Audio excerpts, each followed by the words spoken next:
नमः श्री वर्धमानाय। हमने मंगलाचरण पर चर्चा की है कि किस प्रकार से वर्धमान स्वामी का ज्ञान है। प्रत्येक तीर्थंकर परमात्मा का, अरहंत परमात्मा का, प्रत्येक सिद्ध परमात्मा का, प्रत्येक केवल ज्ञानी का ज्ञान दर्पण के समान आचरण करता है। चाहे वह आदिनाथ भगवान हो, चाहे महावीर भगवान हो। हमें इस बात का विश्वास है कि हमारे भगवान सालोका नाम, त्रिलोका नाम जानते हैं, अलोकाकाश सहित तीनों लोकों के ज्ञाता हैं। इस बात का हमें विश्वास है, नहीं है तो हमें होना चाहिए, तभी हमारी आगे की चर्चाएं समझ में आएंगी। जितनी बारीकी से वह चर्चा करेंगे, वह चर्चा हमें तभी समझ में आ सकती है जब हमको लगे कि वो सर्वज्ञ हैं। भगवान सर्वज्ञ हैं। केवल ही मंगलाचरण का एक छंद भी हमारी समझ में आता है तो हम निर्भर हो सकते हैं। कैसे? अरे अलोकाकाश सहित तीनों लोकों के ज्ञाता हैं सर्वज्ञ परमात्मा। तीनों लोकों में अनंत द्रव्य हैं तो अनंत द्रव्यों के ज्ञाता हैं भगवान, हमारे भगवान। अनंत द्रव्य हैं तो एक एक द्रव्य में अनंत गुण हैं, उन अनंत गुणों के ज्ञाता हैं हमारे भगवान। और एक एक गुण की एक एक समय में एक एक पर्याय अनंत काल तक होती रहेगी। उन एक एक गुण की अनंत अनंत पर्यायों के ज्ञाता हैं हमारे भगवान। अब विचार कीजिए कि वो लोक में अनंतानंत द्रव्य हैं, जीव अनंत, पुद्गल अनंतानंत, धर्म एक, अधर्म एक, आकाश एक, काल असंख्यात। इन द्रव्यों को भगवान जानते हैं कि नहीं? और कब से जान रहे हैं? अनादिकाल से। कब तक जानेंगे? कि अनंत काल तक। कितने जानते हैं? कि जितने हैं। कुछ घटे या बढ़े? कि नहीं, एक भी द्रव्य ना घटा ना बढ़ा। स्थान बदलता है, वो भी जीव और पुद्गल का ही बदलता है। केवल जीव और पुद्गल द्रव्य का ही स्थान परिवर्तन होता है। उन दो द्रव्यों में ही क्रियावती नाम की शक्ति है, जिस शक्ति के कारण से वह जाते चलते भी हैं और रुकते भी हैं। अन्य द्रव्यों में क्रियावती नाम की शक्ति ही नहीं है। इसलिए धर्म, अधर्म, आकाश, काल अपने स्थान से अनादिकाल से अनंत काल तक कभी भी हिलेंगे ही नहीं, हटेंगे ही नहीं, घूमेंगे ही नहीं, चलेंगे फिरेंगे नहीं, दौड़ेंगे भागेंगे नहीं। तो उनमें कोई क्षेत्र से क्षेत्रांतर होता ही नहीं। तीन द्रव्य तो ऐसे हैं उनमें से जो एक एक ही हैं। धर्म, अधर्म, आकाश। अब धर्म अधर्म पूरे लोक में फैला हुआ है, वो कहाँ जाए? और आकाश तो अनंत है, जितना है उतना, वो भी कहाँ जाए? काल द्रव्य हैं, वो मोतियों की भांति टाँके गए हैं, खचित हैं, चिपके हुए हैं मानो। हाँ, फेविकॉल का जोड़ बोल देते हैं ना अपन, ऐसे चिपके हुए हैं, वो भी कहीं नहीं जाते। केवल जीव और पुद्गल द्रव्य ही आते जाते हैं। जीव में ही आकार परिवर्तन होता रहता है। पुद्गल में भी जितने जितने परमाणु मिलते चले जाते हैं, उनके आधार से बड़ा भी होता है और कम होता चला जाता है। उसमें स्पर्श रसगंध वर्ण की पर्यायें परिवर्तित होती रहती हैं। हम भी क्षेत्र से क्षेत्रांतर भी होते हैं, कभी नीचे रहते हैं, कभी ऊपर रहते हैं, कभी दाएं रहते हैं, कभी बाएं रहते हैं, कभी छोटे आकार में रहते हैं, कभी बड़े आकार में रहते हैं। ऐसे हमारे आकार परिवर्तन होते रहते हैं। साथ ही हमारे ज्ञान में गे बदलते रहते हैं, तो ज्ञान पर्याय में परिवर्तन होता है। श्रद्धा का श्रद्धेय बदलता है, तो श्रद्धा की पर्यायों में परिवर्तन होता रहता है। जो दिखता है, परिवर्तन तो हर गुण में होता है, लेकिन जो हमारे ज्ञान में भी आ जाता है। चारित्र में भी क्रोध, मान, माया, लोभ, हंसना, रोना, गाना, आना जाना, मिलना के भाव होते हैं और वीतरागता का भाव होता है। क्रोध भी होता है, क्षमा भी होती है, मान भी होता है, मार्दव भी होता है। ऐसे चारित्र में भी परिवर्तन होता है।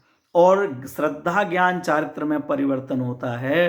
तदनुसार ही हमारे लिए अगर ये मिथ्या होते हैं तो दुख, और सम्यक होते हैं तो सुख। ऐसे सुख या आनंद गुण में भी परिवर्तन होता है, परिणमन हो रहा है। फिर से कह रहा हूँ, परिणमन प्रत्येक द्रव्य के प्रत्येक गुण में निरंतर हो रहा है। लेकिन अनेक गुणों का परिणमन ऐसा है कि जो ज्यों का त्यों, ज्यों का त्यों, ज्यों का त्यों, ज्यों का त्यों होता रहता है, इसलिए हमें पता नहीं चलता। जैसे शहरों में लाइट आती है, हमेशा एक जैसा फेस आता है, तो बल्ब ज्यों का त्यों उतनी की उतनी रोशनी देता है, तो हमें पता ही नहीं लगता है कि लाइट जा रही है, खर्च हो रही है। बदल रही है। लेकिन गाँव में कभी डिम हो जाती है, कभी ज़्यादा आ जाती है, कभी फिर मध्यम होती है, कभी तेज होती है, तो पता लगता रहता है कि लाइट काफ़ी आना जाना चल रहा है। लेकिन शहरों में भी लाइट तो जल ही रही है, तभी तो मीटर चल रहा है, तभी तो बिल आ रहा है, एक जैसी चल रही है। ऐसे ही 4 द्रव्यों में तो सदाकाल लगभग एक जैसा परिणमन, 2 द्रव्य हैं जीव और पुद्गल, उनके कुछ कुछ गुणों में हमारे ज्ञान में आवे ऐसा परिणमन हो रहा है, और बाकी क्या जो हमारे ज्ञान में नहीं आता लेकिन उनमें भी परिणमन हो रहा है और निरंतर हो रहा है। इतनी बात मैंने क्यों कही कि इस सब परिणमन को भी भगवान अप्रभावित होकर के जान रहे हैं। कब से जान रहे हैं वर्धमान स्वामी? कि लगभग 2500 वर्ष पहले, 2500 वर्ष से अधिक हो चुके हैं। हाँ, लगभग 2600 वर्ष होने वाले हैं निर्वाण के लिए भी। हाँ, उतने समय से भगवान महावीर स्वामी क्या जान रहे हैं कि हमारे किस गुण का क्या परिणमन होगा। अब विचार करो कि मैं आज यहाँ बैठा हूँ, आज यह वीडियो बन रही है, इस वीडियो में ये विषय पढ़ाया जा रहा है, यह विषय भगवान महावीर स्वामी के ज्ञान में था या नहीं? अगर उनके ज्ञान में था तो बीच में 5 दिन का अंतराल पड़ा, वो अंतराल भी उनके ज्ञान में था या नहीं? अगर वो अंतराल भी पहले से निश्चित था, उनके ज्ञान में था, तो किस कारण से वो अंतराल होगा? क्या उसमें बहाना बनेगा? किस दिन से फिर से ये प्रकरण चालू हो जाएगा? किस दिन के वीडियो में कौन सा विषय आएगा? कौन कौन सुनेगा, कौन कौन नहीं सुनेगा? सुन करके भी कौन विश्वास करेगा, कौन विश्वास नहीं करेगा? ये सब भगवान के ज्ञान में जाना हुआ है कि नहीं? ये सब भगवान के ज्ञान में दर्पण के समान प्रभावित हुए बिना, प्रभावित किए बिना वह जानते चले आ रहे हैं। आदिनाथ भगवान अरबों वर्षों पहले से जान रहे हैं। तो फिर ये प्रश्नवाचक किस बात का? आज वीडियो क्यों नहीं आया? आज दुकान क्यों नहीं चली? आज इतना पैसा क्यों आया? उन्होंने ऐसा क्यों कहा? उन्होंने ऐसा क्यों किया? ये रोग क्यों हुआ? रोग हुआ तो डॉक्टर क्यों नहीं मिला? डॉक्टर नहीं मिला तो ये दूसरी जगह क्यों नहीं गए? वो दूसरा डॉक्टर मिला तो उसने इतनी फीस क्यों ली? उसने ये वाली दवाई क्यों लिखी? ये वाली क्यों नहीं लिखी? आज ये रोग बताया, कल क्यों नहीं बताया था? आज इसका जन्म क्यों हुआ? आज उसकी शादी क्यों हुई? इसी के साथ क्यों हुई? वो नहीं कहते तो यहाँ संबंध नहीं होता, वो नहीं बताते तो वहाँ नहीं होता। उन्होंने मुझे फंसा दिया, उन्होंने मुझे बचा लिया, उन्होंने मुझे मार दिया, उन्होंने मेरे ऊपर कृपा की, उन्होंने मेरे ऊपर दुर्जनता की। ये सारे क्यों और कैसे वाले विकल्प समाप्त हो जाएं, हमें ये ख्याल में आ जाए कि भगवान के ज्ञान में आलोकाकाश सहित तीनों लोक का, प्रत्येक द्रव्य का, प्रत्येक गुण का, प्रत्येक परिणमन अनादिकाल से सुनिश्चित है और वो भगवान ने जाना है। क्योंकि अगर निश्चित नहीं हो तो जान नहीं सकते, अगर पहले से तय नहीं हो तो जानेंगे कैसे? हम नहीं जानते हैं, ये बात सुनिश्चित है, हमें नहीं मालूम, लेकिन भगवान के ज्ञान में तो आ रहा है, और हम भगवान के आराधक हैं ना, भगवान की पूजन कर रहे हैं ना। ये कब होगा, कैसे होगा, कहाँ होगा, किसके कहने पर होगा, कितना होगा, सब जितने जितने भी हमारे संबंध में बात हैं वो सब पहले से निश्चित हैं और भगवान के ज्ञान रूपी दर्पण में जानने में आ रही हैं, और वो उनसे प्रभावित नहीं होते और प्रभावित करते भी नहीं है। माने वो उसको आगे पीछे भी नहीं कर सकते, करते ही नहीं है, करने का राग ही नहीं आता। अच्छा, उनको राग नहीं आता इसलिए वो नहीं कर सकते, हमें तो राग आता है तो हम तो कर सकते हैं। कि हमें भी राग आता है, उस राग के अनुसार आकुलता होती है, चिंता होती है, कार्य में कहीं भी परिवर्तन नहीं होता, परिवर्तन हो नहीं सकता। किसी का भी जन्म, मरण, लाभ, हानि, यश, अपयश, रोजगार, बेरोजगार, किसकी फैक्ट्री चलेगी, किसकी फैक्ट्री बंद होगी, किसको कोरोना होगा, कौन कोरोना से बचेगा, कौन कोरोना में मरेगा, कौन लॉकडाउन में बर्बाद हो जाएगा, कौन लॉकडाउन में भी लोग आबाद हो जाएंगे, हाँ, किन किन का मिलना होगा, किन किन का बिछुड़ना होगा, कौन कौन लोग जिन्होंने सोचा नहीं था वो लोग 6-8 महीने से साथ में रह रहे हैं, जिन्होंने कल्पना भी नहीं की थी कि हमें ज़िंदगी में कभी इनके साथ रहने का कब मौका मिलेगा, वो लोग 8-8 महीने से साथ में रह रहे हैं। और कुछ लोग ऐसे हैं जो साथ में रहते थे और कई लोग उस लॉकडाउन के पीरियड में बिछुड़ गए तो 3-3 4-4 महीने दूर रहना पड़ गया। ये हमारे ज्ञान में नहीं था, लेकिन भगवान के ज्ञान में तो आया था कि नहीं, ये विश्वास है कि नहीं। और अगर भगवान के ज्ञान में आए हुए के अनुसार ये सब हो रहा है तो निर्भय हो जाओ, निर्भर हो जाओ। केवल महावीर स्वामी को वंदन मत करो, उनकी पूजन मत करो, उनके ज्ञान रूपी दर्पण का ज्ञान करो। मेरे जीवन में कब होना है और कैसे होना है और कहाँ होना है,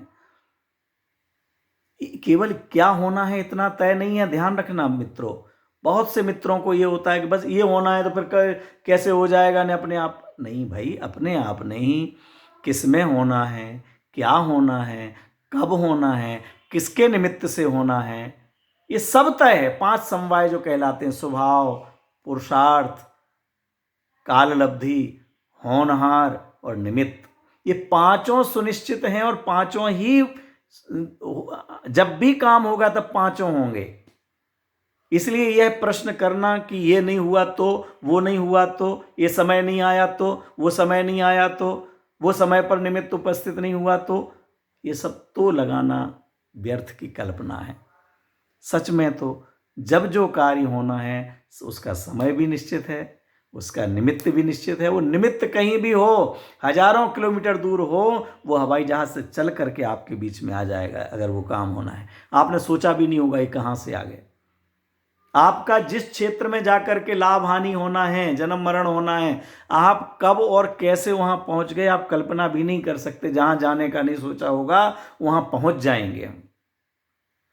जिस कार्य के बारे में नहीं सोचा होगा, जितना लाभ नहीं सोचा होगा, जिसको कहा जाता है छप्पर फाड़ करके, छप्पर फाड़ करके क्यों आ गया आपके पास? क्योंकि उतना आना था, एक साथ थोक में आ गया। छप्पर फाड़ करके आ जाता है और जमीन फाड़ करके चला भी जाता है। इसलिए जब जो जहाँ जैसे होना है, ये भगवान के ज्ञान रूपी दर्पण में जानने में आ रहा है। दर्पण के समान, ना वो इससे प्रभावित हो रहे हैं, ना ये प्रभावित कर रहे हैं। आदिश्वर महाराज को मालूम था, भगवान को मालूम था, ये मारीची का जीव 24वां तीर्थंकर होगा, तो 24वां तीर्थंकर हुआ। लोगों ने समझाना चाहा, अन्य लोगों ने, अरे तुम दादाजी का विरोध करते हो, कैसा करते हो?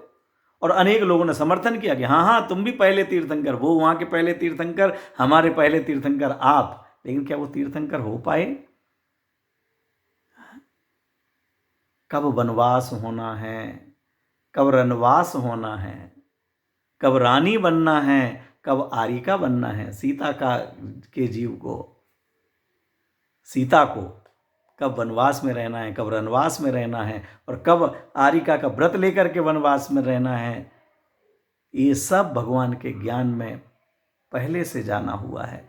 ऐसे ही हमारे भी संबंध में भगवान के ज्ञान में सब कुछ जानने में आता है। लोकालोक झलकते जिसमें ऐसा प्रभु का केवल ज्ञान, फिर भी लीन रहें निज शुद्धात्म में, प्रतिक्षण हो आनंद महान, सकल गेय ज्ञायक तदपि निजानंद रसलीन। अरे ये उनका स्वरूप है। यही स्वरूप तो हमें वो मूक संदेश दे रहा है कि बेटा तुम भी ऐसे ही हो जाओ ना, भले सबको जानो, हमारी तरफ क्यों देखते हो, अपनी ओर देखोगे तो निहाल हो जाओगे।